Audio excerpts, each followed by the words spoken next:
সাংবাদিকের দায়বদ্ধতার জায়গা মোটা লাগে এগুলো। রাষ্ট্রের প্রতি দায়বদ্ধতা, গণতন্ত্রের প্রতি দায়বদ্ধতা, গণমানুষের প্রতি দায়বদ্ধতা। এই দায়বদ্ধতার জায়গা থেকে আপনারা কাজটি করবেন, অন্য কোনো কিছু দরকার।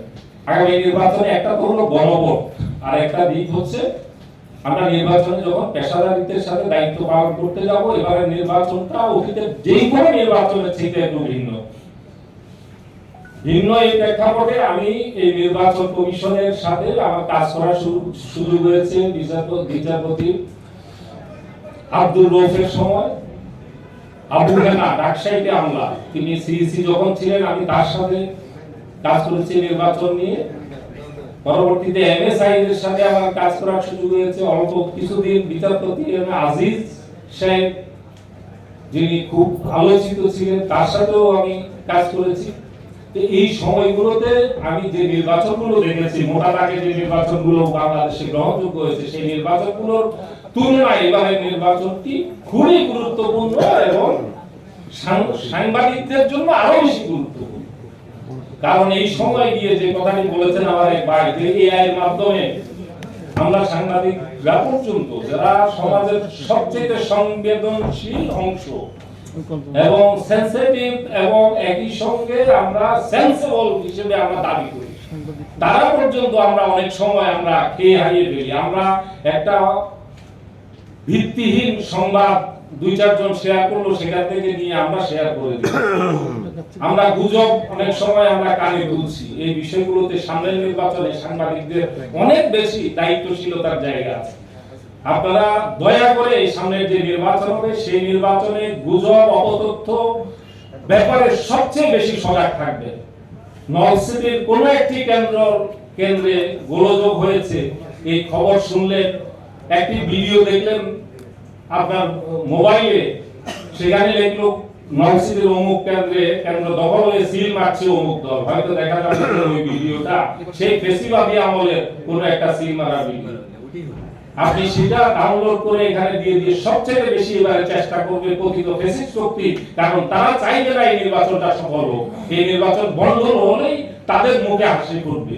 সুতরাং তাদের মুখে হাসি ফোটাবেন কিনা সিদ্ধান্ত আপনাকে নিতে হবে, আপনি যদি এই গণঅভ্যুত্থানের পক্ষের শক্তি হন। আপনাকে চোখ রাঙিয়ে আপনার সত্য লেখাকে বাধাগ্রস্ত করতে পারবেন কি পারবেন না আগামী দিনে, সেটা নিশ্চিত করবে কিন্তু আপনার এই গণমাধ্যমে। হ্যাঁ বিজয়ী হলো না না বিজয়ী হলো তার উপর। যদি হ্যাঁ বিজয়ী হয়, তিনি আপনাকে সেভাবে সত্য প্রকাশে আপনাকে চোখ রাঙাতে পারবেন না। আপনার বিরুদ্ধে যা খুশি তাই একটা মামলা ঠুকে দিতে পারবেন না, যেন ভাবে যদি আপনি ন্যায়সঙ্গত রিপোর্ট করেন।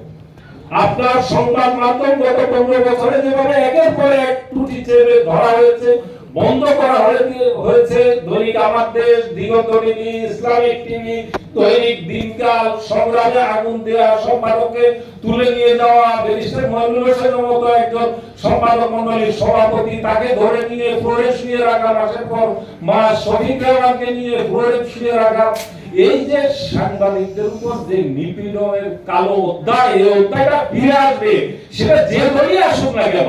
যদি আমি এই গণভোটের মাধ্যমে যদি স্থায়ী একটা ব্যবস্থা যদি আমি নিশ্চিত করতে না পারি, তাহলে সেই পরিবেশ ফিরে আসতে সময় লাগবে। আমরা সেই সিম্পটম আমরা দেখতে পাচ্ছি। আমাদের এই সমাজটা, এই রাষ্ট্রটা, এই রাজনীতিটা বড়ই অসহিষ্ণু। সামান্য একটি বক্তব্য, 3 মিনিটের একটি বক্তব্যকে কেন্দ্র করে কি পরিমাণ অসহিষ্ণু আচরণ করা হচ্ছে আমরা সামাজিক যোগাযোগ মাধ্যমে দেখতে পাচ্ছি। একজন সম্পাদক 3 মিনিটের একটা বক্তব্য রেখেছে, সেখানে মেবি শব্দগত বাক্যগত একটু বিচ্যুতি থাকতে পারে, কিন্তু যেভাবে সামাজিক যোগাযোগ মাধ্যমে হামলে পড়েছে, এই অসহিষ্ণুতা আমরা সবাই যারা সামনের নির্বাচনে ক্ষমতায় যেতে আগ্রহী, ক্ষমতার ব্যাপারে উৎসাহী, তাদের প্রত্যেকটা দলের মধ্যে, এই কর্মীদের মধ্যে, শীর্ষ পর্যায়ে হয়তো দেখছি না, কিন্তু কর্মীদের মধ্যে আমরা দেখছি।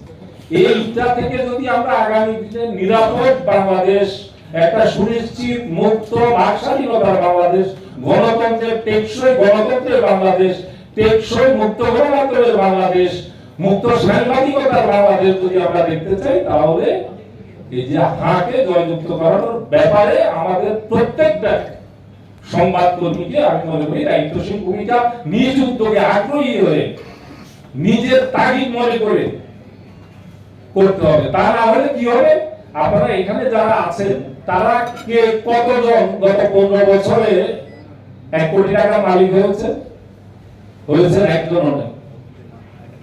5 কোটি টাকা 10 কোটি টাকা ঢাকা শহরে একটি প্লটের মালিক হয়েছে হন নাই, পূর্বাঞ্চলে প্লটের মালিক হয়েছে যেটার দাম এখন 50 কোটি টাকা হন নাই। কিন্তু আপনাদের মাথার উপর ঢাকায় যারা আছে তাদের অনেকেই একটি কর্পোরেট হাউসের মালিক। এই গণঅভ্যুত্থানের 3 দিন আগে তৎকালীন ফ্যাসিস্ট প্রধানমন্ত্রীর সামনে দাঁড়িয়ে বলেছে যে আপনি সবকিছু বন্ধ রাখেন 1 মাস। আমরা গত 14 বছরে আমার সম্পদ, আমার ব্যবসা 14 গুণ বেড়েছে। তাহলে 1 মাস বন্ধ রাখলে কি হয়, ভুলে গেছেন? তাহলে ওই ব্যবসায়িক সম্পদ ব্যবসা 14 গুণ হয়েছে। আপনার কি হয়েছে গত 15 বছরে? কয়জনের 14 গুণ হয়েছে? হয় নাই। কেন হয়েছে? ওই যে আমাদের ফ্যাসিস্ট কাঠামোর কারণে সেটা হয়েছে। তো তিনি সেই জন্য আপনাকে ব্যবহার করবেন, সেই ব্যবহারটা আপনাকে যাতে না করতে পারেন, আপনারও অধিকারটা যাতে আদায় করার মতো পরিবেশ, গণতান্ত্রিক পরিবেশ থাকে, সেটা নিশ্চিত করার জন্য আপনাকে এই যে সংস্কারগুলো যেগুলো সামনে এসেছে, যদি তত্ত্বাবধায়ক ব্যবস্থাটা যদি আমাদের স্থায়ী হয়, তাহলে আমরা 5 বছর পরে যখন জনগণের মুখোমুখি হতে হবে তখন ওই সরকার আর এভাবে দুর্নীতি হতে পারবে না।